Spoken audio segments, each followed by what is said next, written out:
इस पूरे सिस्टम के बारे में। देखो, पहले जो दो सवाल है ना, आपस में बड़े इंटरकनेक्टेड है।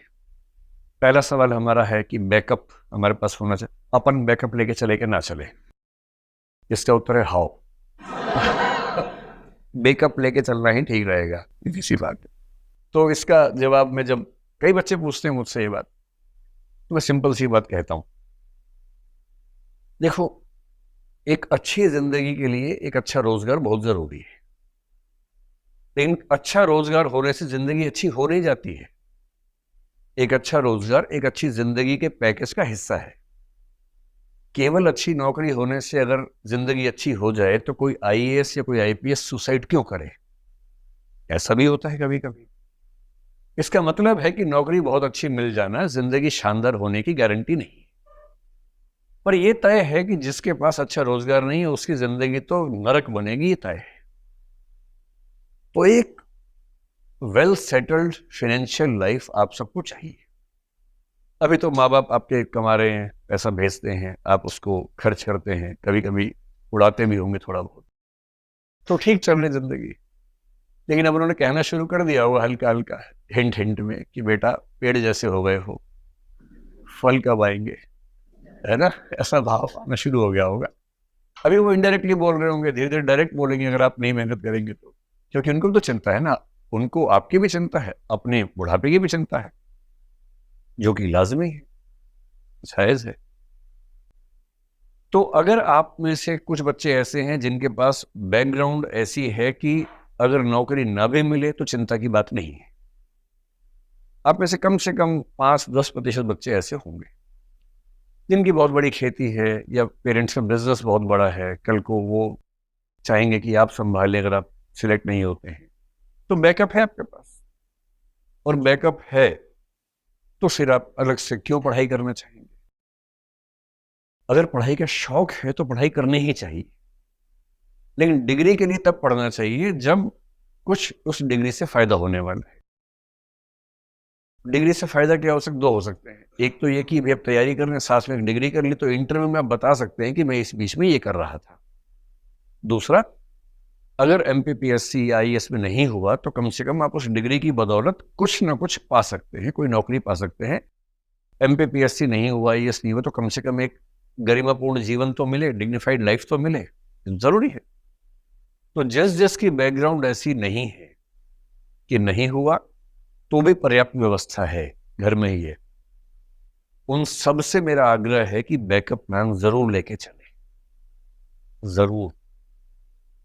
मैं आपसे ये भी कह रहा हूं कि कुछ टॉपर्स आपको ऐसे मिलेंगे जो कहेंगे कि हमने कोई बैकअप प्लान नहीं रखा था, हमें एकदम क्लियर था कि आईएएस ही बनना है, और कैसे नहीं बनूंगा, कैसे नहीं बनूंगी मैं, और मैंने बहुत मेहनत की और आज मैं आईएएस हूं। और इस पे बजेंगे जोर से तालियां, लोग कहेंगे वाह, बैकअप रखती डिस्ट्रैक्ट हो जाती, आईएएस ना बनती, बैकअप रखती आईएएस नहीं बन पाती, जिससे बैकअप नहीं रखा तो मैं भी नहीं रखता, मैं भी नहीं रखती। पर आपने इंटरव्यू उस एक का देखा जिससे बैकअप नहीं रखा और आईएएस बन गया या बन गई। उन 20 का नहीं देखा जिन्होंने बैकअप नहीं रखा था और बने भी नहीं, क्योंकि उनका इंटरव्यू कोई लेने गया ही नहीं। कोई क्यों लेगा उनका इंटरव्यू? उनको मैं जानता हूं पर्सनली। और उसके बाद वो किस गति में रहते हैं, किस स्थिति में रहते हैं, वो संघर्ष आपने कहां देखे? आप तो यूट्यूब पे देख रहे थे ना, आप तो अखबारों में देख रहे थे, आप तो टीवी पे देख रहे थे। आपने उन गलियों में, उन सड़कों पर खाक छानते बच्चों को कहां देखा जो बिना बैकअप के तैयारी कर रहे थे और कोई बैकग्राउंड ऐसी थी नहीं, और अंत में ना यहाँ के रहे ना वहां के रहे। इसलिए जब भी कोई इंटरव्यू देखो, हमेशा ध्यान रखो कि ये एक सैंपल है, ये एकमात्र सैंपल नहीं है, ये बहुत सारे सैंपल्स में से एक सैंपल है। तो मेरी आप सबसे गुजारिश है कि बैकअप प्लान जरूर रखना है। और बैकअप प्लान क्या हो सकता है? पहली बात तो आईएएस की तैयारी करने वालों से मैं कहता हूं कि स्टेट का पीएससी या पीसीएस एक बैकअप प्लान है आपके लिए। फिर स्टेट में भी लोअर सबऑर्डिनेट के भी एग्जाम होते हैं, जिसको जैसे उत्तर प्रदेश में आरओ बोलते हैं, रिव्यू ऑफिसर बोलते हैं, यहाँ भी उसका कुछ और नाम चलता होगा। तो पीएससी की तैयारी करके कई एग्जाम्स ऐसे हैं जो अपने आप तैयार हो जाते हैं आपके, वो भी एक बैकअप ऑप्शन है। लेकिन पीएससी की तैयारी के साथ जो दो सबसे अच्छे बैकअप ऑप्शंस मैं समझ पाता हूं, एक ये है कि लगे हाथ एलएलबी कर लीजिए, या तो और या फिर किसी एक विषय में, क्योंकि पीएससी में वैकल्पिक विषय अब नहीं होता है, यूपीएससी में तो होता है। तो हम यूपीएससी में कहते हैं कि आपका जो ऑप्शनल सब्जेक्ट है आप उसी में मास्टर्स कर लीजिए, एमए कर लीजिए। और एमए आपको पता है उत्तर भारत में कैसे होता है, एमए मतलब एमए, ऐसे ही हो जाता है। कई बार तो पता भी नहीं होता कि कौन से कॉलेज से हमने किया है, डिग्री भी देखना पड़ता है मैंने कौन से कॉलेज से किया, रुक दो रुक दो, रुक दो, इस कॉलेज का नाम ये है, मैंने यहाँ से किया है। ये कहाँ पड़ता है? ये वहां पड़ता होगा, क्योंकि आप सिर्फ एग्जाम देने गए थे। व्यवस्था एकदम ऐसी बनी हुई है उत्तर भारत में, ऐसे तमाम मशरूम की तरह कॉलेज खुले हुए हैं जो ठेका लेके आपको एग्जाम पास करवाएंगे। उनका उतना ही काम है, क्लास बिल्कुल नहीं होगी। आप चाहेंगे क्यों? पहली बात तो चाहेंगे तो भी नहीं होगी। वो सारी व्यवस्थाएं करवा देंगे एग्जाम के दिन, अगर आप आना चाहें तो अच्छी बात है, वरना किसी और को बिठाएंगे, उसकी व्यवस्था भी करवाएंगे और डिग्री मिल जाएगी आपको।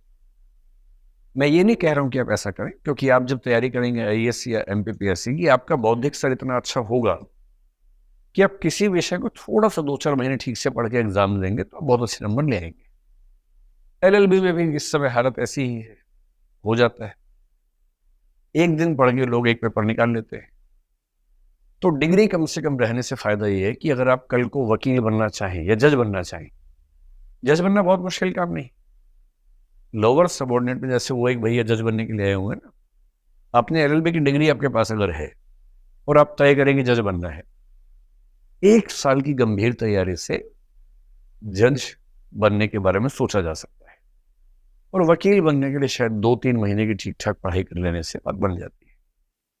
उसमें करना ये कि आपको एक खास एक्ट पकड़ लेना है। जैसे आपने कहा मैं क्रिमिनल मामले देखूंगा, क्रिमिनल मामलों में बेल पिटिशन देखूंगा, तो आपको सीआरपीसी की 3 धाराएं याद कर लेनी है और रोज सुबह से शाम तक जिन जिनको जेल हुई है उनको जेल से बाहर निकलवाने के लिए उन 3 धाराओं का उच्चारण करना है जज के सामने। और एक वकील साहब मुझे हंसी मजाक में बता रहे थे कि सबसे अच्छा प्रोफेशन वकील का होता है। बोले कबीर दास भी कह गए। मैंने कबीर ने तो नहीं कहा होगा, कबीर के नाम से कोई और कह रहा होगा,